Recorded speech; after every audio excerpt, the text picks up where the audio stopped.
Merci beaucoup, Betty, pour la parole. Je pense que, comme vous l'avez annoncé, on peut démarrer ce webinaire. Pour rappel, le commerce électronique est l'activité économique par laquelle une personne propose ou assure à distance et par voie électronique la fourniture de biens et la prestation de services. Je viens de citer l'article 8 de la loi 2008-08 du 25 janvier 2008 sur les transactions électroniques. Et c'est en cette période que le législateur sénégalais s'érigeait en pionnier dans un contexte africain où les enjeux du numérique n'étaient pas encore perçus. Des années après, l'Afrique élabore un cadre réglementaire pour parachever sa législation en matière de commerce numérique. La preuve que le commerce électronique devient de plus en plus une réalité. Alors, c'est ce qui explique aujourd'hui notre rencontre.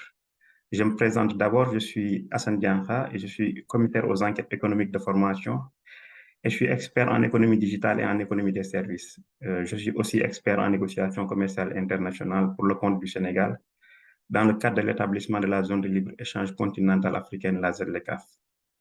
Donc, j'ai l'immense honneur d'avoir été choisi comme modérateur de ce panel qui a pour thème quels sont les avantages et opportunités du e-commerce par rapport aux magasins physiques. Et c'est un plaisir d'avoir des invités également de marque pour développer le thème. Je me permets, juste avec le sourire, une entorse à la galanterie et à la bienséance, en commençant les présentations par le jeune homme, en tout cas de ces panélistes. Je rappelle également que nous avons un panel assez inclusif et paritaire, parce que nous avons deux madames, deux femmes et deux messieurs, deux hommes. Alors, je commence surtout par le jeune homme, parce qu'il est déjà maqué et on est en safar. Donc, on en profite pour lui transmettre toutes nos salutations, nos honneurs et nos ziars. Et peut-être pourquoi pas même nos adieux, en tout cas en cette période de safar. Alors, M. Mohamedoul Moustapha Mbake, expert en digital et en commerce numérique. Donc, on peut dire que ce sont des compétences qui sont aussi larges qu'un navire commercial, donc qui s'exercent sur un espace immense comme l'océan, parce que c'est dans toute l'Afrique ces compétences.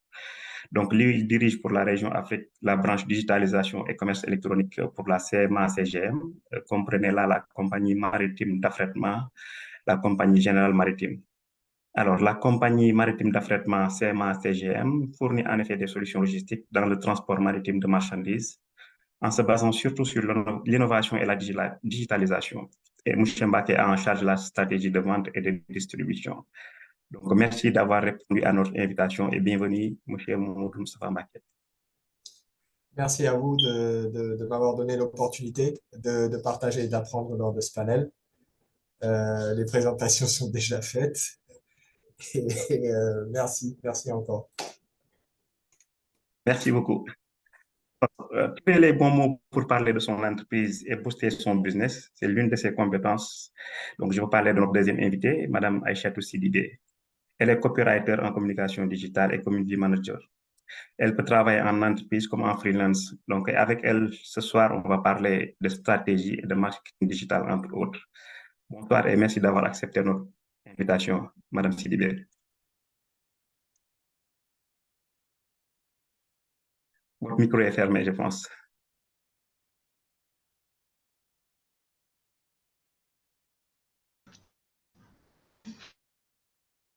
Bonjour, cher. Vous allez Oui, ça va bien. Merci. Merci. Je suis ravie de partager ce panel avec, je dirais, que des supérieurs, machallah. Je suis la plus jeune. Et je remercie Mouché Jean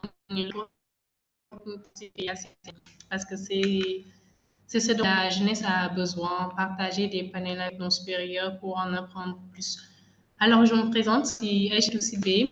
Je suis étudiante en communication digitale, mais je suis spécialisée en marketing digital, plus précisément en community manager, copywriter. Alors là, je suis un peu, mais quand même, je suis un peu audacieuse dans le bon sens pour apprendre encore plus et encore le pour partager.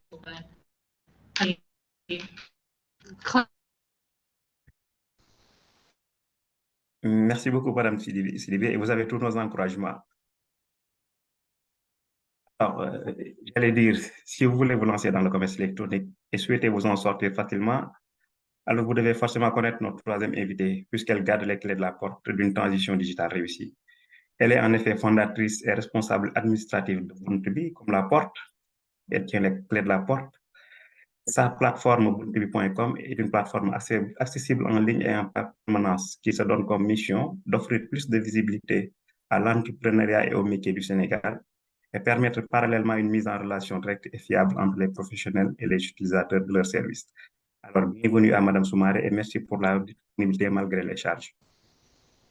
Bonsoir tout le monde, merci M. Diankha. Comme tout le monde l'a dit, je suis très ravie de faire partie de ce panel. Très riche. Voilà, comme vous l'avez si bien dit, je suis la fondatrice de et je peux continuer? On vous entend. Est-ce que vous pouvez augmenter, vous vous rapprocher un peu de votre micro? Oui, d'accord. Alors, donc, je disais que la présentation est déjà faite. Merci beaucoup. Et donc, je confirme que je suis la fondatrice de Buntubi.com. Et en même temps d'une GIE qui est chargée de formaliser tous ces programmes-là. Donc, GIE Buntubi et Buntubi.com sont deux structures d'appui à l'entrepreneuriat au Sénégal. Merci beaucoup. Le temps que vous ajustez juste votre micro, je vais peut-être lancer directement les débats. Alors, j'ai une première question, mais c'était destiné à Madame Sidibé, mais puisqu'elle a un petit souci technique, le temps qu'elle se, qu'elle se règle. Alors, je vais poser la première question à M. Mbaké.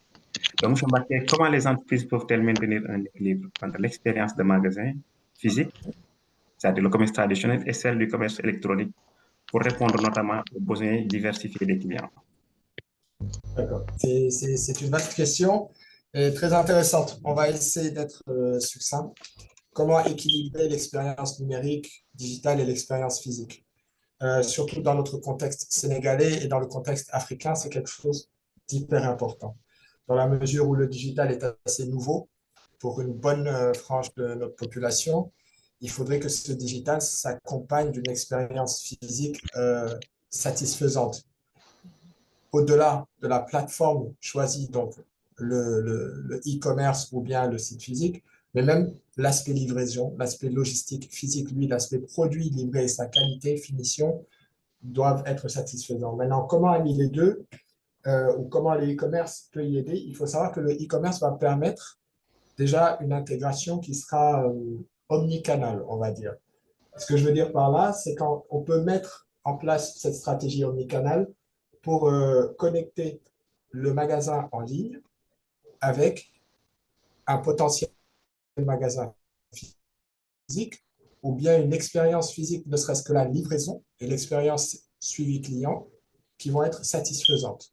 Donc aujourd'hui, avec un site e-commerce, vous pouvez permettre à vos clients de recevoir du dropshipping, d'être livrés par vous-même, vous leur dire, écoutez, vous pouvez venir sur notre magasin et toucher, avoir le feeling vous-même de ce que nous proposons, sachant qu'ils ont eu l'information en amont avant de venir. Est-ce que le produit que je recherche correspond à ce que je vais trouver dans le magasin? D'accord? Ça, c'est la première phase. Ensuite, le digital permet quelque chose d'extraordinaire, c'est le click and collect. Aujourd'hui, certaines plateformes permettent soit de vous être livré, ou bien faites votre commande, nous la préparons et vous venez la récupérer vous-même.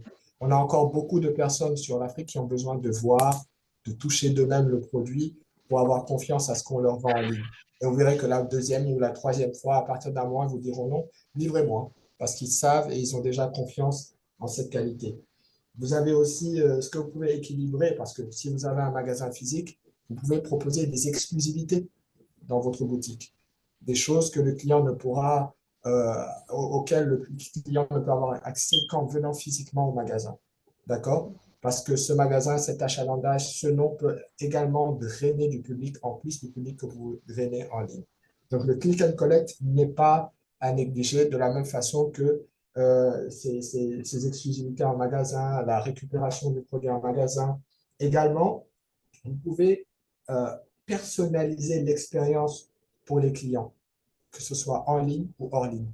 D'accord? Si vous avez une base de clientèle online, c'est que vous avez de la data, vous avez de la donnée que vous pouvez exploiter pour customiser l'expérience de chacun de vos clients, qu'ils se sentent privilégiés. Ce que peut-être vous ne pouvez pas faire physiquement sur tous les clients qui vont venir en magasin, surtout si vous drainez du monde. Mais avec de la data, sur une expérience online, vous pouvez faire ressentir à chaque client que l'expérience est personnalisée. D'accord? Vous avez l'historique de ses commandes. Vous pouvez même avoir accès à travers certains GAFA à de la big data sur ces clients-là. Vous pouvez faire votre ciblage en fonction du produit que vous vendez et des profils clients que vous voulez toucher. D'accord? Également, pour permettre toujours d'équilibrer le physique et le digital, vous pouvez avoir une expérience immersive, on va dire. Aujourd'hui, un client qui vient en magasin peut voir toucher, on peut le répliquer en ligne en lui donnant une vue 360 du produit, toutes les descriptions, accès, comme sur certaines plateformes, je ne veux pas citer de marque, qui vont vous permettre d'avoir les commentaires des autres clients ayant acheté le même produit et en mettant une note, d'accord, en mettant en photo, vidéo, l'usage du produit dans un monde qui leur est réel. Donc, c'est une expérience immersive que vous pouvez répliquer du physique au digital également, qui est importante. Également, une consistance de la marque, de votre produit. C'est hyper important. Je vous donnerai l'exemple, par exemple, d'une vente en ligne de légumes que moi j'ai eu à expérimenter. Et il n'y a rien de plus décevant que de recevoir des tomates qui ne sont pas toutes mûres, des fois un peu vertes, alors que la photo sur le site montrait des tomates toutes rouges. Je sais qu'on mettra toujours photo non contractuelle, mais il est important de respecter autant que possible la consistance du produit que vous présentez. Aujourd'hui, il est comme ça, demain, il sera identique. Faites du KFC, faites du Coca-Cola, la force de ces marques-là, c'est partout où on va dans le monde, on a une certaine consistance de la marque et du produit. D'accord? Également, comme en magasin, d'accord? En magasin comme en ligne, il faut avoir des programmes de fidélité qui vont attacher le client à votre marque, à votre produit. Souvent, on le fait en magasin. Lorsque vous venez dans le magasin, on connaît la personne. Ah oui, c'est toi, bah, écoute, aujourd'hui, je te fais un prix parce que je te connais, tu viens toujours. En ligne également, vous pouvez le faire. Plus le client commande, plus il a un système de points qui lui permettront d'obtenir non seulement des réductions, mais peut-être des participations à des events. Il n'y a rien de... Et c'est un autre débat, mais ça vous permet aujourd'hui ce système de points octroyés que vos clients veuillent être des vainqueurs et demain avoir accès à un événement privilégié. Vous voyez par exemple Itch, la marque de Itch qui font du transport urbain, le font beaucoup en organisant des soirées Itch. Pas que pour les chauffeurs, mais également pour les clients qui sont invités à ces soirées qui peuvent y venir. Et ça fait que demain, le client se fidélise à votre marque. Également, une fois que vous avez tous ces outils, l'analyse de données, la personnalisation, l'intégration omnicanal, toutes ces choses-là, il vous faut maintenant également avoir une formation de votre personnel. C'est clé. Si le personnel que vous avez en magasin est bien formé, d'accord, pour accompagner les clients, quel que soit le canal qu'ils choisissent, ça va vous fournir encore plus de résultats et encore plus de consistance dans l'expérience client. D'accord? Il n'y a rien de pire que d'appeler un magasin ou d'avoir vu un produit en ligne et que le chat en ligne ou bien la personne que vous avez au bout du téléphone ne puisse pas vous conseiller ou vous donner les réponses attendues. En vous disant, ah, mais venez sur place et vous verrez. Si vous venez sur place, vous pourrez voir le produit. Non, elle doit pouvoir vous accompagner en disant sur le site, allez ici, faites ceci, faites cela. Et donc, il faut une certaine formation de votre personnel. Pas laisser le client seul face au site web, alors qu'en magasin, il aurait été accompagné par un commercial. D'accord? Lui offrir cette possibilité par une bonne formation du personnel. Et également, ne pas négliger, comme on le fait dans le monde physique, il faut investir dans la technologie. Beaucoup trop de gens aujourd'hui pensent que du e-commerce, c'est avoir un WhatsApp et encore le top, un WhatsApp business et balancer des photos et des statuts. Ça ne se limite pas à ça. Si vous voulez avoir quelque chose de stable et de pérenne et qui soit l'équivalent de votre monde physique, il faut pouvoir investir dans les technologies. Il y a les e-kiosques aujourd'hui qui existent, d'accord, que vous pouvez utiliser tous ces magasins en ligne, des expériences 360 d'immersion dans votre boutique qui existent dans d'autres pays, il faut qu'on les réplique chez nous. D'accord? Donc, pour ne pas aller trop vite, trop loin et trop long, je pense qu'il s'agira de créer une expérience qui est homogène et cohérente, que ce soit entre le canal choisi par le client sur le digital et l'expérience magasin, qu'il ait le même feeling, que ce soit en ligne versus lorsqu'ils viendront chez vous. Et je pense que c'est en combinant les avantages de l'e-commerce et des expériences en magasin que les entreprises peuvent répondre aux besoins variés des clients que vous allez toucher sur tous les canaux. Voilà, j'espère ne pas avoir été trop long, j'espère que la réponse est satisfaisante. Oui, absolument satisfaisante. Je n'allais même pas vous arrêter. C'est extrêmement riche ce que vous avez dit et j'ai noté beaucoup de choses, surtout par rapport à l'expérience homogène et cohérente qu'il faut avoir pour maintenir un peu cet équilibre entre l'expérience du commerce traditionnel et les outils du commerce numérique. Alors, vous avez parlé, donné également un certain nombre de clés, l'intégration omnicale, le click and connect, mais surtout l'expérience en termes de données. Et c'est à ce niveau-là, d'ailleurs, que je voudrais peut-être une question à notre experte en termes de marketing digital, Madame Sidibé, par rapport surtout à l'analyse des données. Je pense qu'il y a un micro ouvert. Madame Ba, est-ce que vous pouvez nous aider avec les micros qui sont ouverts? D'accord, je Madame, regarde ça.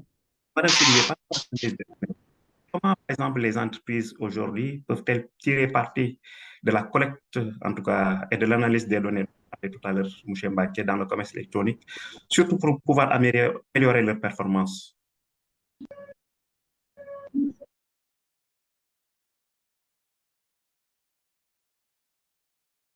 Madame Sidibé, est-ce que vous êtes avec nous?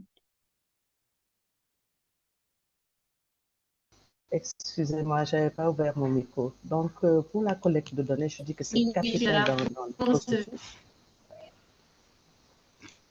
Allô? Oui, vous savez, je m'en excuse. Ah, Alors, Soumaré, excusez-moi, vous avez dit. Oui, je vous reviendrai excusez-moi. après. Oui, oui, Oui. On oui, attend oui. déjà. Non, non, non, D'accord. non, c'est bon, oui. Allez-y, Madame Sidibé.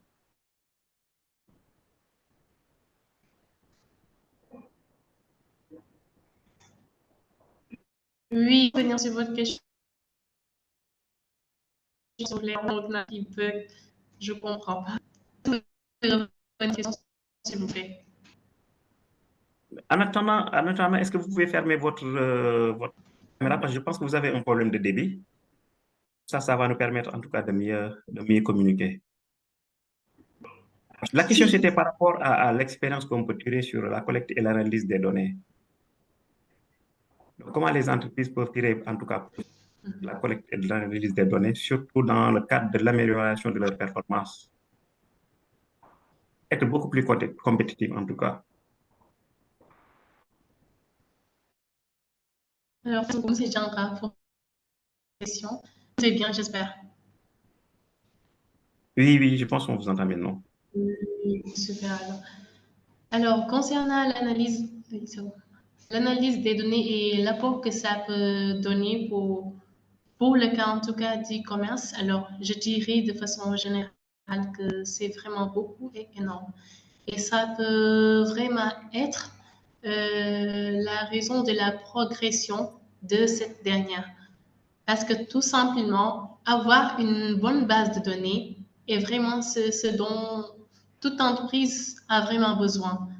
Parce que tout simplement, ça peut créer une bonne clientèle. Parce qu'avoir un client, genre acheter aujourd'hui et être client, c'est vraiment deux choses différentes. On peut acheter chez un fournisseur ou autre, mais vraiment être son client, c'est vraiment autre chose. Mais si on a la base de données, par exemple, et qu'il y a un appel d'offres ou bien qu'il y a de nouveaux produits, cette base de données pourra vous servir de vraiment mettre au courant à vos différents clients les nouveaux produits qui viennent d'être sur le marché et dont l'entreprise déjà. Alors, ça déjà, c'est vraiment énorme pour l'entreprise, je peux dire. Oui, c'est ça également. La base de données peut permettre à cette dernière qu'elle sera une bonne entreprise, ou même si dans quelques années, elle décide de changer peut-être de nom ou bien de forme d'entreprise, cette dernière pourra vraiment permettre à ce que cette entreprise ne recommence pas tout à zéro, je peux dire. Ça également, ça fait plaisir d'avoir une bonne base de données, je peux dire. Alors, j'espère bien que j'ai bien répondu à la question. Merci. Alors, pour comprendre, moi, je suis là avec mes supérieurs et j'espère bien que mes supérieurs vont vraiment apporter différentes réponses. J'ai bien aimé la nuance que vous avez fait entre être acheteur et être client. Et je pense, comme vous l'avez dit également, avoir une base de données peut permettre un peu de fidéliser cette clientèle et c'est extrêmement important. À ce niveau, je vais un peu titiller Madame Soumaré. J'ai vu également qu'ils ont une plateforme de mise en relation et qu'ils travaillent également dans la stratégie de marketing. Donc, Madame Sidibé, en quoi le commerce électronique aujourd'hui disons, facilite en tout cas, disons, la mise en œuvre d'une marketing stratégie, surtout quand elle est ciblée. Est-ce que ça peut permettre un peu d'être beaucoup plus efficace aujourd'hui en termes de vente, en termes de distribution, entre autres? Madame Sidibé ou Madame Soumaré? Madame Soumaré plutôt. Alors, D'accord. oui. Donc, je ne voulais pas refaire la même erreur. Mais c'est capital, hein, comme je le disais. Ce sont des données qui permettent de les transformer en indicateurs de performance, par exemple. Parce que si on a une base de données de clientèle, qu'on les sollicite, qu'on leur présente les produits qui sont arrivés, les transformations qui sont en cours, etc., etc., en termes de réaction, ça nous permettra de réajuster, de savoir si effectivement ce sont une vraie clientèle ou des gens qui sont là juste pour observer et puis voilà, regarder la page et repartir. Donc ça joue énormément dans la stratégie de marketing digital. C'est très important. Et non seulement ça, mais ça permet également de développer son initiative. Parce que si on s'adresse à des gens, comment on dit, à des cibles qui réagissent, qui sont d'accord ou qui aimeraient bien avoir autre chose, faire des réorientations, transformer le produit, etc. Donc, on peut les avoir que lorsqu'on a cette base de données, parce que c'est notre premier contact en réalité, avant d'atteindre les autres. Voilà. Et comme je dis, le marketing digital, le digital en général, ce n'est pas seulement une activité au plan local, ça s'ouvre au monde. Parce que ce qu'on fait ici, donc ça se verra partout dans le monde. Et faire ce ciblage-là est important pour pouvoir adresser tous les besoins. Je vois que M. Mbaké également souhaite intervenir sur la question Ouais. de la base de données. Mais en plus de cette question, en tout cas, vous pouvez répondre sur la question, mais surtout parce que comme vous êtes à CMA et que vous travaillez sur une clientèle beaucoup plus large, comment aujourd'hui également cette base de données, en tout cas ce qui est marketing, peut en tout cas permettre d'élargir davantage, surtout quand on veut se positionner sur le commerce électronique transfrontière. Alors, sur une base transfrontière, vous savez, l'image sera très similaire à ce que vous aurez en intra à votre pays. Comme l'a dit Madame Soumaré, hein, c'est juste une reformulation presque de ce qu'elle a dit. Vous vous souvenez, on a tous eu nos cours de marketing avec le marketing mix et les 4 P principaux du marketing mix, à savoir le produit, la place, le prix et quelle promotion en faire. Ces 4 P aujourd'hui, avec une bonne database, vous avez automatiquement ce ciblage-là. Vous avez le bon ciblage marketing ou ciblé. C'est-à-dire aujourd'hui, quel produit je vais donner. Disons qu'aujourd'hui, comme vous le dites, je veux lancer un produit dans le maritime, je veux lancer un produit qui soit de l'agribusiness, un résultat d'agribusiness. Lequel, tout de suite avec la big data, que ce soit avec l'ANSD, hein, qui fournit l'Agence nationale des statistiques et démographies, qui fournit beaucoup de bonnes informations sur le pays, sur le Sénégal, que ce soit avec d'autres GAFA qui ont de la big data, vous pouvez tout de suite savoir quel est le produit le plus demandé, par exemple, auquel il n'y a pas beaucoup d'offres. Là, vous avez tout de suite une niche. J'ai beaucoup d'offres, pas de demande. Ou bien, j'ai beaucoup d'offres, mais elle n'est pas diversifiée. C'est une offre qui est similaire, alors que moi, je peux diversifier, je trouve une autre niche. Où est-ce que vous allez le vendre? Vous pouvez tout de suite localiser. Où est-ce qu'elle est, cette demande? Est-ce que, comme vous dites sur des sites comme le nôtre, est-ce que cette demande, elle est plus vers le Sénégal que vers d'autres pays? Vous voyez ce que je veux dire? Si aujourd'hui, par exemple, quelqu'un qui fait de la logistique et du transport se rend compte qu'il y a beaucoup d'arachides au Sénégal et qu'il y a une forte demande en Chine, eh bien, tout de suite, je vais mettre la disponibilité pour que ceux du Sénégal qui produisent puissent exporter vers la Chine. Et laisser savoir à ceux qui sont en Chine, eh ben, vous pouvez importer depuis le Sénégal. Ce sont des données comme ça qui vont permettre donc d'avoir la place où vous devez vendre votre produit. En venant au prix également, comme elle l'a expliqué tout à l'heure, vous voyez des gens qui beaucoup de trafic sur votre site. Est-ce que c'est des gens qui viennent et qui partent tout court? Quels sont ceux qui achètent? Et quelles sont les tranches de prix pour chaque produit? Quelle est l'élasticité prix de la demande que vous allez avoir sur votre site? Il y a aujourd'hui des sites qui permettent de négocier un prix ou d'avoir des ventes aux enchères. Ça peut vous donner ces informations-là. Ou voir le prix moyen d'achat sur le marché d'un produit. D'accord? Et enfin, sur le quatrième P qui est essentiel, la promotion. Où est-ce que je vais lancer une campagne de promotion? Ça marche. Beaucoup de gens croient que la publicité, c'est du gaspillage d'argent. Quand elle est mal faite, oui. Mais lorsque vous avez bien ciblé, que vous faites la promotion, vous allez voir tout de suite vos résultats vont monter. Il y a beaucoup d'entreprises qui fonctionnent de promotion en promotion. Donc aujourd'hui, comme on le disait, ces datas-là, cette donnée, elle vous permet justement, ne serait-ce que la base, d'avoir vos 4 P de votre marketing mix et de savoir où, comment cibler, à quel prix et comment faire la promotion de vos produits. Merci beaucoup. Alors, je reviens à Madame Sidibé. Je pense que si on se réfère un peu au terme, c'est de voir quels sont les avantages aujourd'hui que le commerce électronique offre par rapport, disons, au commerce traditionnel.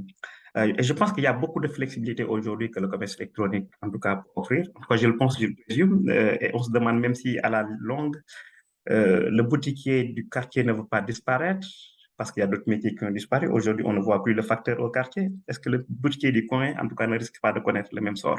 Donc, quelles sont les flexibilités aujourd'hui qui permettent de passer d'un commerce électronique, de commerce traditionnel plutôt, à un commerce électronique, sans pour autant que le magasin physique ne disparaisse? Madame Sidibé.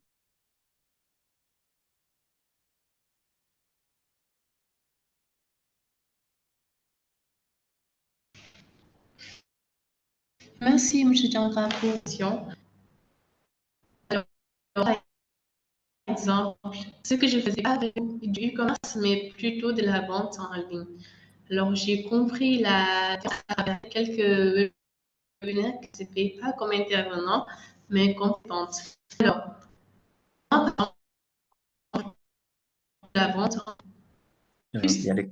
beaucoup de clients que On a du mal à vous suivre. Excusez-moi. par exemple, si j'avais ouvert une... Oui, Il vous y avait m'entendez bien? continuez. Allô? Je pense que ça va maintenant. Continuez. Oui, merci. Super. Merci. Alors, si j'avais ouvert une boutique dans mon quartier, je peux dire que cette dernière, mon business va être visible à tout le monde. Peut-être les gens de mon quartier peuvent connaître vraiment ce dont je vends, je vends. Mais par exemple, à travers l'Internet, je peux dire, comme la vente en ligne, j'ai eu à atteindre des gens d'autres régions. Donc, ceci est un grand avantage parmi tant d'autres. Alors, ce dont ça peut vraiment apporter lorsqu'on est sur le boutique en présentiel, peut-être ce sera plus sur le stockage de produits et avoir un couteau à deux bords, comme on dit très souvent, parce que également, on n'exclut vraiment pas les boutiques en présentiel. Ceci est très important parce qu'il y a des personnes qui ne sont pas vraiment en ligne ou bien qui n'ont pas vraiment de la confiance sur la vente en ligne, comme à travers certains inconvénients qu'on note et tout. Donc, il y a des personnes qui ont plus de confiance lorsqu'on a une boutique en présentiel. Alors, à travers cette boutique en présentiel, on peut tisser une confiance et être client de cette de 5 minutes de temps, je peux dire. Et donc, ceci peut permettre à la personne, une autre fois, lorsqu'il a besoin de quelque chose, de peut-être passer directement en ligne parce que la confiance est déjà établie. Alors, j'espère que je suis toujours dans la question. Absolument. Allô? À lui, Alors, peut dire que vous êtes, partie des avantages ouais. en ligne et en présentiel. Oui, vous Absolument. Vous me rassurez un peu par rapport à ma question. Est-ce que le boutiquier du quartier, en tout cas, ne risque-t-il pas de disparaître comme le facteur? Mais comme vous l'avez dit, avec un certain nombre de flexibilités, on peut facilement, comme je le dis, passer du commerce traditionnel à un commerce électronique sans pour autant fermer boutique. Mais je vais rester sur la même question, sur la même inquiétude, mais cette fois-ci, je vais poser la question à Mme Soumaré. On a parlé de flexibilité, mais je pense également, en termes de coûts opérationnels également, ce passage du commerce électronique également a un impact. Donc, comment réussir également, en tout cas, à pallier un peu ce coût opérationnel qui peut entraîner, puis qui peut exister quand on fait cette transition? Oui, oui, c'est une réduction des coûts, c'est des coûts opérationnels. Déjà, pour une boutique physique, il y a un certain nombre de choses à mettre sur place, qui sont assez onéreuses d'ailleurs, ne serait-ce qu'en termes logistiques, louer une boutique, la rendre opérationnelle, le personnel à recruter, l'équipement, l'assurance, tout ça, ça a un coût. Et le e-commerce permet voilà, de pouvoir avoir autant ces services, ces dispositions, mais beaucoup moins cher, quoi. Donc, en termes de coûts, c'est très, très intéressant de verser dans le e-commerce. Et il y a également une question que vous avez abordée tout à l'heure, notamment la disparition des facteurs et tout ça. Et ce n'est pas pour autant que le courrier a disparu, les gens continuent à s'écrire, etc. Donc, c'est une question d'opportunité. On l'a vécu pendant la période du Covid-19. Voilà, les gens ne pouvaient pas avoir cette interaction directe, mais les activités continuent tant bien que mal. Donc, il y a une complémentarité. Donc, Madame Sidibé l'a dit tout de suite, c'est très intéressant. Avoir une boutique physique, recueillir ses clientèles, avoir le contact physique, installer le climat de confiance et tout, et puis par la suite les diriger vers une boutique en ligne parce qu'ils sont déjà confiants et tout, ils savent que les produits que vous affichez, ce sont les mêmes que vous vendez, voilà, il n'y a pas de filtre dans les photos, etc. Comme l'a dit M. Mbaké tout à l'heure, on n'affiche pas une tomate bien mûre, bien rouge, et en réalité, on te livre des tomates pourries, voilà quoi. Donc, c'est deux options. C'est deux options, mais je pense qu'il y a comment on dit encore, un pont à mettre, à installer entre ces deux structures-là, physique et en ligne. Et à terme, moi, je pense qu'on ira plus vers les boutiques en ligne. Donc, et qu'une boutique physique sera un must que les gens peut-être vont. C'est vrai que ça a toujours son charme, le week-end, flâner, aller faire son shopping et tout ça. Ça a un charme, c'est vrai. Mais bon, plus on avance, plus de temps va manquer. Et en termes d'horaire également, par exemple, une boutique en ligne est ouverte 24 heures sur 24. Donc, il faut commander, visiter, etc. à n'importe quelle heure. Tout ça, ce sont des avantages non négligeables et voilà qui fait que le e-commerce a franchement de beaux jours devant lui. Merci. En fait, je le rappelais tout à l'heure, on est à l'heure aujourd'hui de l'intégration et on est en train de négocier la zone de libre-échange continentale africaine, qui est un cadre réglementaire qui va réunir l'ensemble des pays, en tout cas de l'Afrique. Et aujourd'hui, dans ce panel, on a la chance d'avoir le directeur du commerce électronique du Togo qui nous suit. Et je voudrais un peu, disons, le titiller sur la question parce que c'est un expert que j'ai eu la chance de côtoyer. Rachid, je pense que vous êtes disponible pour intervenir, surtout en termes aujourd'hui d'accompagnement. L'accompagnement que les institutions, le gouvernement, en tout cas les gouvernements peuvent apporter aujourd'hui aux acteurs. On a des écosystèmes assez, disons, dynamiques, j'allais dire, et on connaît aujourd'hui la situation actuelle sur le plan économique du Togo. Le premier port aujourd'hui de l'UEMOA, c'est Lomé. Aujourd'hui, en termes d'inclusion financière également et de taux de bancarisation, le Togo est toujours cité en exemple. Et je pense que c'est quand même un écosystème favorable pour le développement du commerce électronique. Aujourd'hui, en termes d'appui, quelles sont en tout cas les initiatives que, par exemple, le gouvernement du Togo apporte disons, aux acteurs. On sait que vous avez également une plateforme comparable avec la plateforme Boutique 221. Et il y a, je pense, si je ne m'abuse, il y a également d'autres initiatives. Est-ce que vous pouvez peut-être partager avec nous en 5 minutes sur les initiatives du Togo dans le cadre du commerce électronique? Ok, bonjour à tous. Vous m'écoutez? Oui, oui, on vous entend, docteur.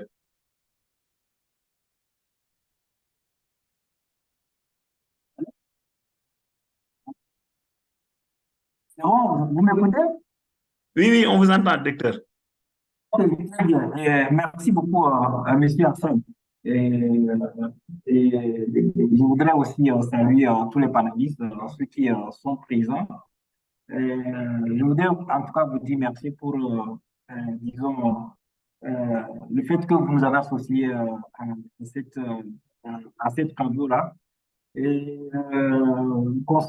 concernant votre question sur quel est le cadre public que le gouvernement met en place pour pouvoir accompagner les startups, je voudrais vous dire qu'aujourd'hui, il y a un certain nombre d'initiatives à travers plusieurs agences qui travaillent un peu avec les petites et moyennes entreprises d'une manière générale. Euh, donc, à travers ces agences-là, il y a un appui d'abord, une assistance technique qu'on apporte aux petites et moyennes entreprises, notamment les startups. Nous avons un certain nombre d'incubateurs aussi au Togo ici qui travaillent avec les startups.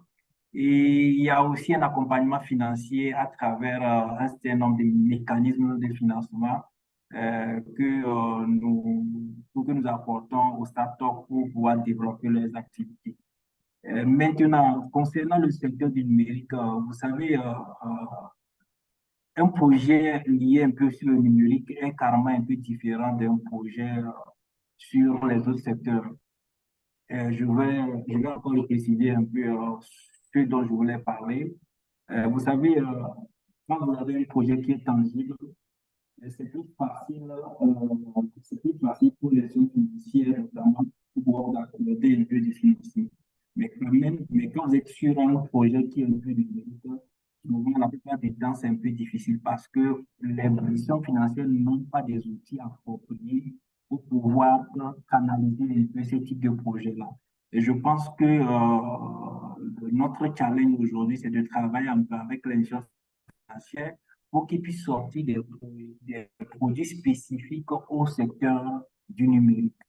Dans les pays occidentaux, comme vous le savez, aujourd'hui, ils sont arrivés à un niveau où carrément ils maîtrisent un peu ce secteur-là.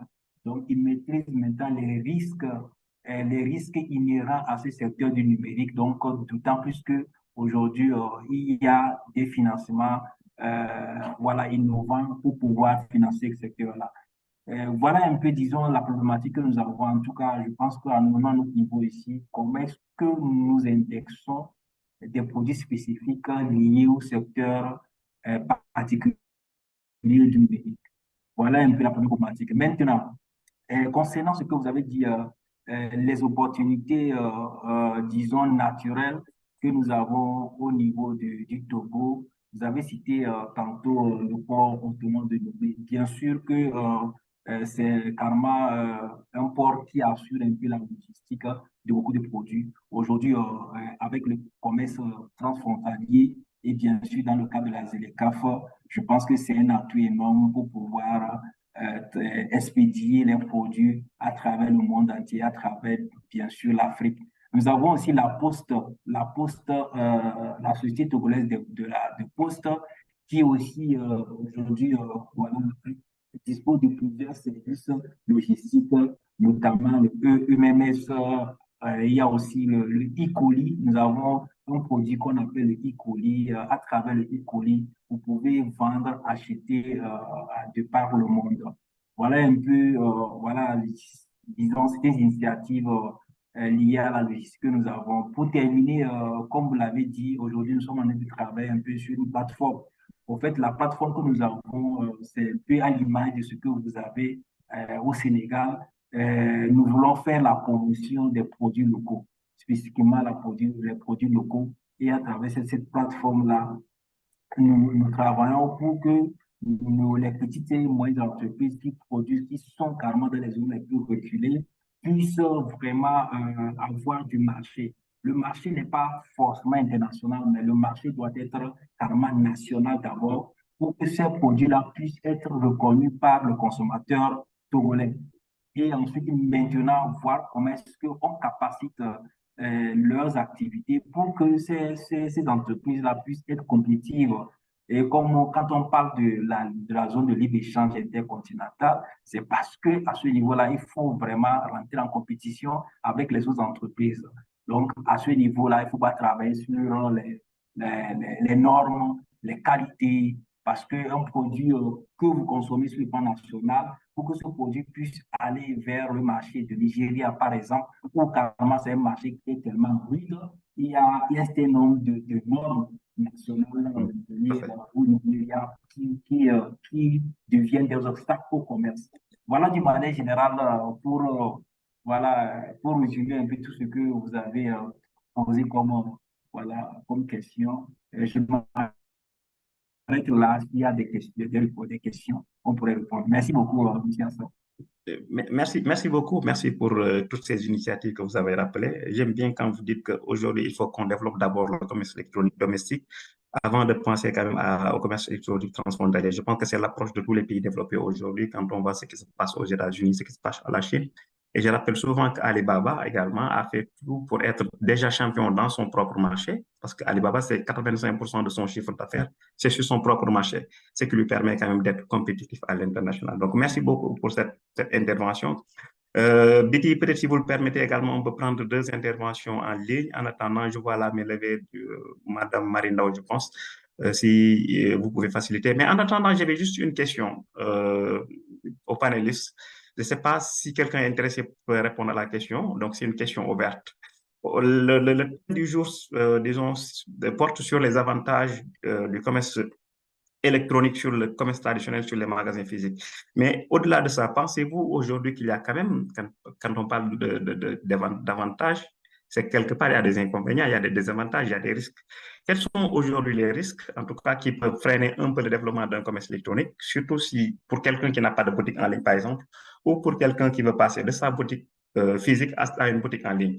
Est-ce qu'il y a aujourd'hui des risques qui peuvent, en tout cas, peser en termes de marketing digital, je veux dire, disons, en termes de recherche client, en termes même de pénétration du marché extérieur? Je ne sais pas qui est intéressé pour répondre à cette question qui est un peu une question piège par rapport au risque que cette transition, en tout cas, peut engendrer. Monsieur Mbaki, oui, allez-y. Alors, je vais parler sous le contrôle de Madame Soumaré, qui, je pense, a beaucoup plus d'expérience que moi en la matière. Mais il y a forcément des risques qu'il faut prendre en compte. Déjà, si vous faites de l'e-commerce et que vous avez une portée même nationale ou internationale, il ne faut pas oublier qu'il faut déjà gérer les différences réglementaires. Vos produits, vous pouvez le vendre au Sénégal sous telle norme, alors que vous allez le vendre en Mauritanie à quelqu'un ou en Guinée, et ça va poser un problème parce que là-bas, les normes seront différentes, les textes réglementaires sont différents. Également, il y a un problème de concurrence. Aujourd'hui, au Sénégal même, on favorise beaucoup la préférence nationale par rapport à certains produits. Je vous donnerai l'exemple des importations de poulet qu'on suspend totalement en préférence à nos produits locaux. Donc, toujours sur un territoire qui n'est pas le vôtre, la concurrence sera plus difficile. Encore plus, même à l'intérieur du Sénégal. Si vous vendez en ligne un produit qui, sur le marché, se vend physiquement, vous pouvez faire face, par exemple, à une levée de barrière de l'UNACOIS qui va vous dire c'est quoi ces petits jeunes qui ont juste leur chambre chez eux et qui font du dropshipping alors que moi, je paye des taxes, je paye des employés. On oublie que le e-commerce aussi doit payer des taxes et toutes ces choses. Donc, la concurrence locale, c'est un autre problème. Et également, le problème logistique. Ce que je veux dire par le problème logistique, c'est comment acheminer votre produit, d'accord, depuis l'entreposage ou depuis chez vous jusqu'au client final et qu'il arrive sain et sauf. Déjà, c'est une première chose. Commander un gâteau d'anniversaire en ligne, c'est une expérience que j'ai faite et j'ai regretté. Il est arrivé dans un état catastrophique. Ensuite, logistique toujours, on a un gros problème d'adressage en Afrique. On n'a pas d'adresse fixe. Vous allez livrer où en faisant des ventes en ligne et du e-commerce? Le livreur disparaît avec votre marchandise, ce n'est pas votre livreur. C'est juste un livreur d'une plateforme de livraison quelconque ou un jeune qui a sa moto et qui fait du tchac-tchac, comme on dit chez nous. Il disparaît avec le produit.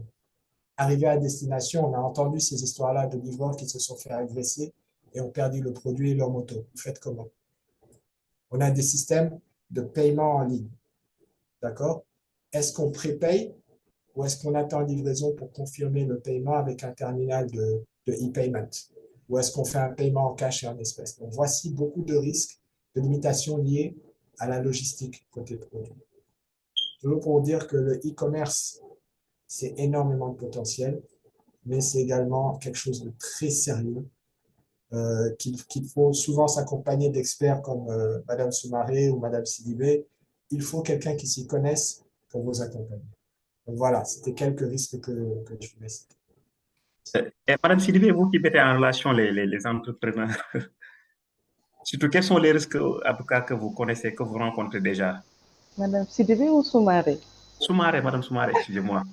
Mais on va attendre, on va après écouter Madame Sidibé également sur la question. Oui, d'accord, d'accord. Moi, je voudrais juste rebondir sur ce qu'a dit M. Mbaké. Je crois qu'il a été presque exhaustif en termes de difficultés, d'inconvénients. Moi, je vais d'abord aborder l'aspect sécuritaire. Sécuritaire en termes informatiques, hein, proprement parlé. Donc, si on a un site de e-commerce, on doit s'entourer de garanties. Il ne faut pas que notre site soit attaqué, soit corrompu, etc. Donc, il y a plein de choses à mettre sur pied pour pouvoir sécuriser ce site. Sécurité également en termes de paiement électronique, parce que souvent, on met des terminaux de paiement. Par exemple, quelqu'un qui achète un produit avec sa carte bancaire, il faudrait un certain nombre de garanties pour que cette carte ne soit pas piratée, son mot de passe, son code, etc. Donc, c'est un tant soit peu de garanties qu'on doit assurer vis-à-vis de la clientèle. Il y a également un point qui a l'air bon, voilà, mais qui est assez important. Et il s'agit comment on le dit encore, des rumeurs ou bien des préjugés, etc. Bon, si une fois on vend un produit par Réputation. la cotation, par erreur, on peut vendre un produit par erreur. Et à partir de ce moment, donc ça, comme une traînée de poudre, la clientèle peut décider que oui, il faut boycotter ce vendeur parce que les produits affichés ne sont pas en réalité, alors que c'était juste un coup voilà, d'un dysfonctionnement. Donc, il y a plein de choses à prendre en compte, en amont, en aval, pendant. Et donc, il faut rien laisser au hasard, quoi. Franchement, il faut être très rigoureux, très à cheval sur les normes, sur les règles, sur les conditions et respecter scrupuleusement le contrat qui nous lie à la clientèle. Donc ça, je voulais ajouter. Juste une question de relance. Il y a un aspect aujourd'hui qui est négligé dans le commerce électronique, c'est l'assurance. On dirait que l'assurance n'a pas sa place dans le commerce électronique. Or, c'est crucial, c'est central. Absolument, absolument. Je crois que l'assurance, en règle générale, ici, on ne pense que ce sont des véhicules pour être assurés. On n'a pas cette culture-là, mais il faut le distiller. Nous, par exemple, dans notre initiative, c'est des choses que nous disons aux entrepreneurs avec lesquels nous travaillons. Nous les incitons à se formaliser, par exemple. Après la formalisation, on parle d'assurance, mais avec souplesse. Parce qu'il ne faut pas, bon, voilà, il faut penser que tu joues à la toubate, etc. Alors, ce n'est pas le cas. Donc, c'est pareil pour la structure, le e-commerce, même l'outil. Voilà, il faut l'assurer, assurer la marchandise. Ça ne coûte pas les yeux de la tête. Hein. Les gens peuvent avoir tendance que oui, ce sont des contrats qui vont coûter cher, mais c'est un investissement à faire. Parce que quand même, son outil de travail, je pense que la moindre des choses qu'on peut faire, c'est d'assurer que ce soit safe. Donc voilà, ça me Ça, permettra de relancer, c'est d'appeler les gens à assurer c'est un investissement, on l'assure. Voilà. c'est toujours après le dommage qu'on se rend compte que l'assurance valait le coup. Alors, monsieur le directeur, en attendant de vous donner la parole, peut-être nous allons prendre la question de Madame Dao Marie, parmi les intervenants. Est-ce que vous pouvez ouvrir votre micro et intervenir très rapidement, Madame Dao Marie?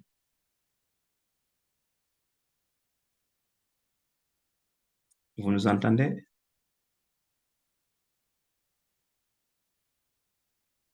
OK. En attendant que Madame Dao ouvre son micro, peut-être, monsieur le directeur, vous voulez réagir sur la question des risques dans le commerce électronique rapidement? Oui, oui, oui, merci. Euh, pour ajouter un peu tout ce que les intervenants, les panélistes ont eu à dire concernant les risques, je voudrais ajouter un aspect aussi très important. C'est, vous savez, quand vous achetez en ligne, ce n'est pas, donc quand vous achetez dans un magasin physique, vous touchez du doigt le produit avant de l'acheter. Donc ça veut dire que vous touchez la qualité, vous évaluez le produit que vous voulez acheter. Mais en ligne, vous n'avez pas cette possibilité-là. Donc du coup, il y a ce risque-là, le risque que ce que vous achetez, que effectivement, quand vous avez vos produits, que vous ne constatez pas réellement la qualité de ce que vous avez acheté. Donc, à ce sens, il y a ce risque-là. Raison pour laquelle, la plupart du temps, on incite, on encourage les plateformes de e-commerce à mettre en place des mécanismes de retour de marchandises. Donc voilà, je suis censé, il faut vraiment qu'on puisse travailler là-dessus, conscientiser, sensibiliser un peu ces startups qui sont dans le commerce électronique, que quand vous vendez en ligne, que le client euh, trouve que le produit est défaillant, et il faudrait vraiment mettre en place un mécanisme pour qu'on puisse restituer l'argent du client. C'est très important. Et pour terminer, un deuxième aspect que moi je trouve très important, et sur lequel nous sommes en train de travailler. Vous savez, aujourd'hui, je ne sais pas si vous avez fait un peu au Sénégal, mais nous, à notre niveau ici, les plateformes naissent sans avoir un agrément. Je ne sais pas si vous me saisissez. C'est-à-dire que normalement, une plateforme de e-commerce doit normalement respecter certaines normes, respecter certaines normes d'exigence avant de se lancer en ligne et vendre en ligne. Donc, en ce sens que vous avez des plateformes qui naissent, vous les voyez en ligne, mais ils ne sont pas reconnus officiellement par, disons, l'instance qui doit donner l'accréditation, les agréments pour dire qu'une plateforme respecte ces normes de qualification avant de se mettre en ligne. Voilà, à ce niveau-là, il va falloir aussi qu'on puisse travailler là-dessus pour que nous puissions donner un certain nombre d'accréditations à toutes sortes de plateformes et voilà, c'est comme une entreprise. Quand vous voulez vous mettre sur le marché, vous devez normalement avoir un certain nombre d'accréditations, un certain nombre d'agréments avant de faire votre commerce. Et il est important qu'on puisse aussi vers ce côté-là. Je donne, pour exemple, pour terminer, il y a une société aujourd'hui à Lomé, qui est dans le e-commerce, qui a escroqué plus de 2000 Togolais, qui a escroqué plus de 2000 Togolais. Donc, c'est une plateforme de e-commerce. Et un beau jour comme ça, la plateforme a fermé, elle a disparu. Voilà, donc vous comprenez, donc c'est en ce sens que je mets l'accent sur ces deux aspects-là pour qu'on puisse formaliser un peu les pour avoir notamment une accréditation officielle pour vous mettre en ligne et secondo, travailler un peu sur le retour de marchandises quand la marchandise est défectueuse. Merci beaucoup. Merci beaucoup, docteur. Je flash pas déjà parce que j'ai une dernière question pour les panélistes parce qu'il est 18h09, bientôt l'heure de clôturer le panel. Et j'ai une dernière question, mais je voudrais d'abord avoir votre avis sur la question. Mais est-ce qu'avant, vous pouvez ajuster votre micro pour nous permettre de mieux vous suivre? Alors, la question c'est comment voyez-vous aujourd'hui le futur du commerce électronique en Afrique? Je peux? Je voudrais d'abord qu'on écoute le directeur du commerce électronique du Togo d'abord. Et c'est une question qui s'adresse à tous les participants. Mais écoutons d'abord le directeur. Ok. Merci, Michel Assad. Euh, vous savez, nous pensons que le e-commerce a un avenir radieux. Euh, Aujourd'hui, le e-commerce est un outil de facilitation des échanges. Aujourd'hui, on n'a pas besoin de faire le même parcours que les pays occidentaux pour pouvoir arriver à un certain nombre de croissance en termes de développement. Donc, le commerce électronique peut pouvoir, disons, nous permettre de faire des pas devant pour rattraper ce nombre de pays. Raison pour laquelle aujourd'hui, on se dit que le numérique est un atout énorme pour les pays en voie de développement, les pays africains. Donc, si réellement nous y mettons avec disons, toutes les compétences que nous avons en place, nous pouvons vraiment capitaliser, tirer notre épingle du jeu à travers le numérique. Donc, en un mot, le e-commerce a de l'avenir, mais il faut réellement travailler sur tous les leviers possibles pour que vraiment on puisse y arriver. Et les leviers là, tous les panélistes l'ont soulevé. Et je pense que voilà, on a beaucoup de travail à faire. Merci beaucoup. Merci, merci beaucoup. Alors, nous allons écouter la voix de la plus jeune parce qu'on parle du futur. Alors, Madame Sidibé, comment voyez-vous en tant que jeune ou la plus jeune du panel le futur du commerce électronique? Merci. Allô? Allez-y. Mais j'ai bien entendu la question. Vous avez entendu la question? Vous avez entendu la question? Oui, oui. Oui, oui. Allez-y pour la réponse très rapidement. Il y a des coupures. Pour la question.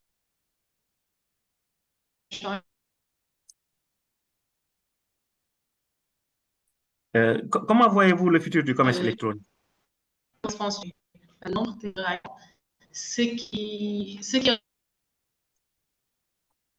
en plus du e-commerce, alors, on a du mal à vous suivre jusqu'à présent. Alors, oui. Vous savez qu'est-ce qu'on va faire? Vous allez nous faire l'honneur de parler. Vous allez nous faire l'honneur de parler en dernier lieu, le temps qu'on écoute les autres panélistes. Donc, Madame Soumaré, sur la question, comment voyez-vous le futur du commerce électronique?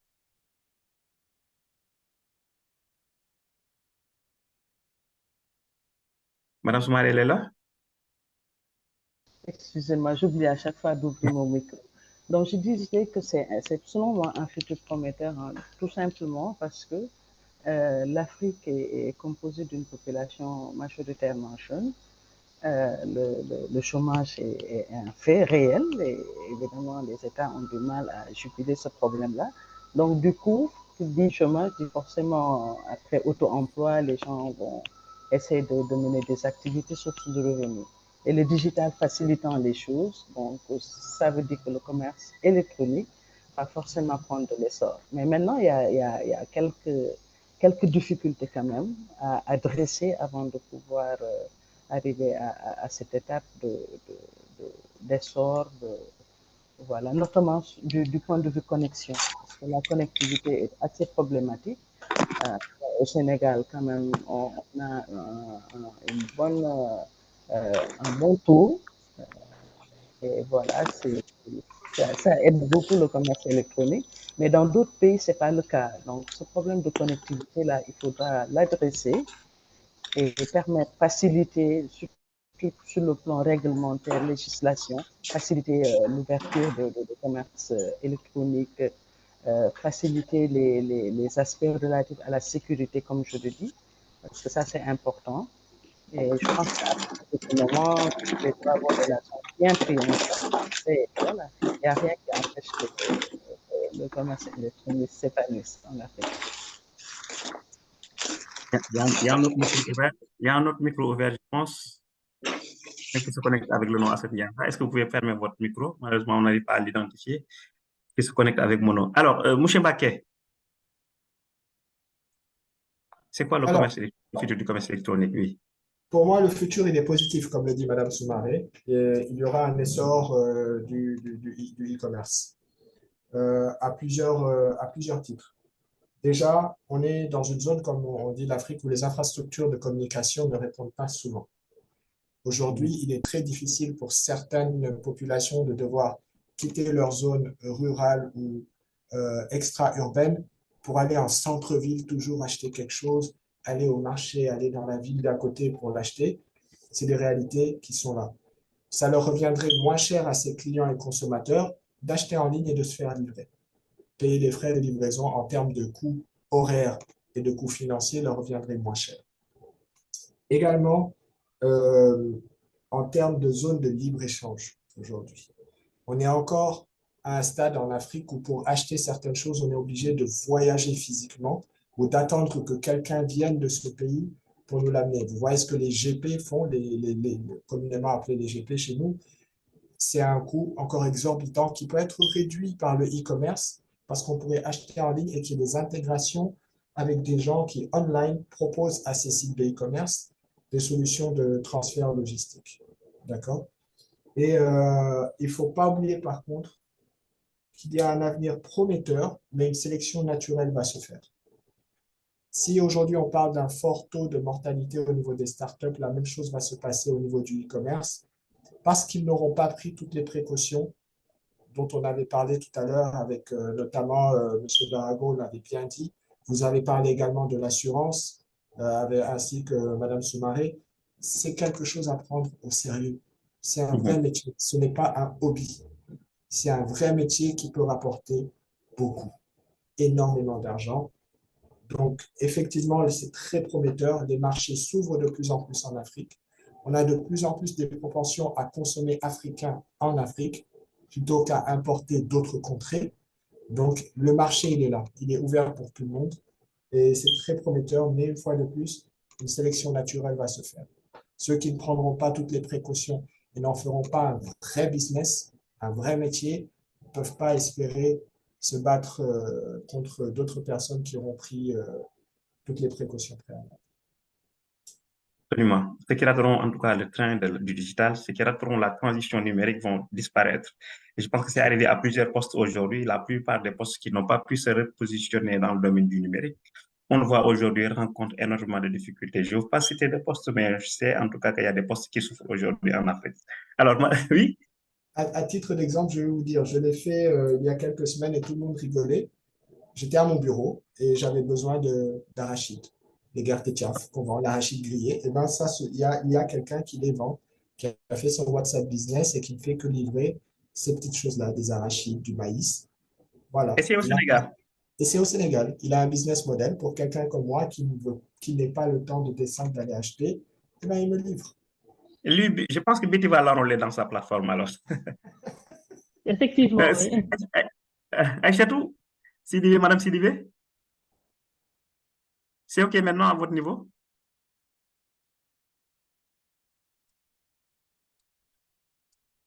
Alors, je pense qu'elle a toujours des difficultés techniques. Sinon, je pense qu'on va, on va pas encore. Alors, on aurait eu quand même, on aurait voulu quand même que vous nous fassiez l'honneur de clôturer cette plateforme, puisqu'on parle du futur déjà. Clôturer ce panel avec la voix d'une jeune. Alors, vous êtes là, vous revenez? Madame Sidibé? OK, Oui, on je vous suis là. Je m'excuse vraiment. Super, Je ne merci. comprends pas du tout, oui. Super. Alors, sur la question, comment voyez-vous en tant que jeune le Je futur m'excuse économique? vraiment.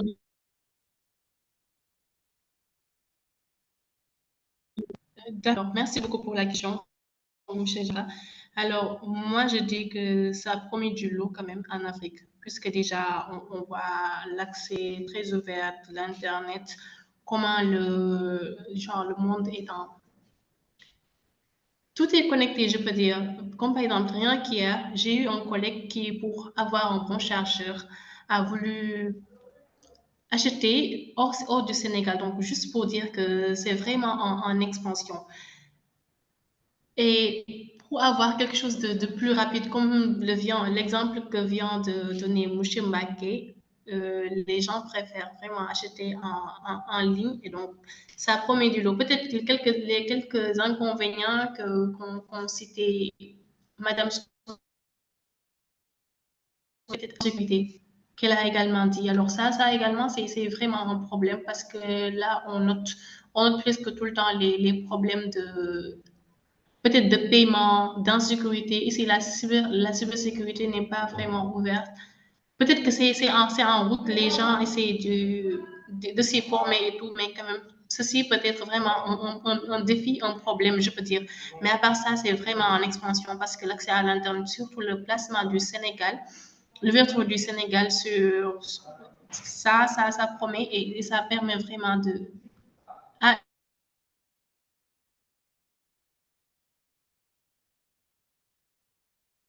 Merci beaucoup, merci beaucoup. Et l'alimentation,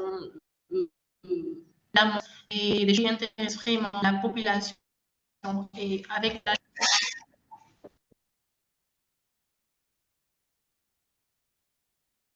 Merci beaucoup, Madame Sidibé. Je pense qu'on vous l'avait dit, ça promet. Le fait juste de vous entendre avec nous en tant qu'experte jeune, je pense que c'est un gage d'espoir. Et comme vous l'avez dit, en tout cas, le futur du commerce électronique promet aussi bien pour le Sénégal que pour l'Afrique. Et je me rappelle que dans le cadre de notre stratégie, on avait en tout cas parlé d'un ensemble aujourd'hui d'opportunités et qui sont des opportunités réelles que présente l'Afrique aujourd'hui pour être compétitive dans le commerce électronique. Et parmi les facteurs qu'on avait dégagés, je pense que vous avez énuméré l'essentiel de ces facteurs. Il y a la population. Aujourd'hui, on est 1,3 milliard d'habitants et il se dit qu'en 2050, plus de 45% de la population, en tout cas, se réveillera en Afrique. Donc ça, je pense que c'est un énorme marché aujourd'hui qui pourrait bénéficier, en tout cas, au commerce électronique. L'autre chose également, c'est qu'on parle aujourd'hui du taux d'urbanisation. C'est vrai que si dans certaines zones, le taux d'urbanisation tourne autour de 20%, quand vous prenez certaines zones aujourd'hui, surtout en Afrique du Nord et en Afrique, disons, subsaharienne, on est jusqu'à 60 et 70% de taux d'urbanisation. Et quand on parle d'urbanisation, on parle de demande en produits sophistiqués. Et ça, je pense qu'il n'y a que le numérique pour apporter une réponse. L'autre élément, je pense que Moustapha l'a rappelé, M. Mbaké, c'est par rapport à l'infrastructure aujourd'hui. On parlait souvent du gap numérique, mais aujourd'hui, je pense que quand on parle de l'Afrique, on parle de moins en moins, en tout cas, du gap technologique. Peut-être qu'il y a d'autres gaps qu'on est en train de combler un peu. Il y a le gap juridique. Aujourd'hui, comme je l'ai rappelé, on est en train de négocier la zone de libre-échange continentale africaine qui va permettre un peu de parachever, en tout cas, l'élément juridique. Et je pense que le dernier élément, c'est par rapport à l'avancée technologique. Aujourd'hui, quand même, on a, je peux même dire, des Silicon Valley au sein même de nos pays. On cite souvent l'exemple du Nigeria, l'exemple du Rwanda, et moi je pense que de plus en plus également, Dakar se singularise. On a également donné en tout cas l'exemple de Togo. En tout cas, tous ces éléments en tout cas nous réconfortent, en tout cas dans la conviction que nous avons, en pensant qu'aujourd'hui cette transition en tout cas vers le commerce électronique sera réussi pour l'Afrique. Et je pense que Betty nous offre une opportunité énorme avec Boutique 221, mais également surtout ces opportunités qu'elle nous permet également dans le cadre de ces panels-là. Donc, raison pour laquelle je terminerai par sans la remercier pour ça. Remercier également le ministère du Commerce, de la Consommation et des PME qui a lancé cette plateforme, mais surtout les partenaires, à savoir l'Unité nationale de mise en œuvre du cadre intégré renforcé qui représente le cadre intégré renforcé, qui est un organisme multi-acteur, en tout cas qui regroupe beaucoup de bailleurs, dont l'Union européenne, l'OMC et la CNUSET. Nous remercions également Gaïndé 2000 qui nous aide en termes technologiques. Je remercie également tous les participants à ce panel, notamment M. Mbaké, Mme Soumaré et Mme Sidibé pour le partage assez riche d'expérience. Nous remercions également notre ami et collègue, le directeur du commerce électronique du Togo, M. Rachid, que nous encourageons en tout cas à coopérer davantage. On devait avoir également à ce panel l'administrateur de Rwanda Mart, qui est une plateforme disons, de commerce électronique rwandais, en tout cas rwandaise lancée par le ministère du Commerce. Mais malheureusement, à cause des contraintes, surtout liées à la fusion horaire, il n'a pas pu en tout cas participer en tout cas à ce panel. Donc, nous vous remercions pour votre participation. Nous remercions également ceux qui nous suivaient en ligne. Vous étiez nombreux, je pense, et ça a été un honneur. Merci beaucoup. Et Betty, peut-être je vous donne la parole pour clôturer. Merci beaucoup aux panélistes. Merci beaucoup à ceux qui nous suivaient. Au revoir. Merci beaucoup. Merci à tout le monde. Oui, merci. Vraiment, les échanges étaient vraiment riches et très, très intéressants. Donc, maintenant, je suis vraiment contente de cette session. Et puis, effectivement, je remercie tout le monde pour cette participation active. Merci aux spectateurs. Merci aux partenaires. Merci beaucoup. Bonne soirée à tout le monde. Merci beaucoup. Au revoir. Au revoir. Merci. Ravi de partager avec vous. Merci. Au revoir. Merci.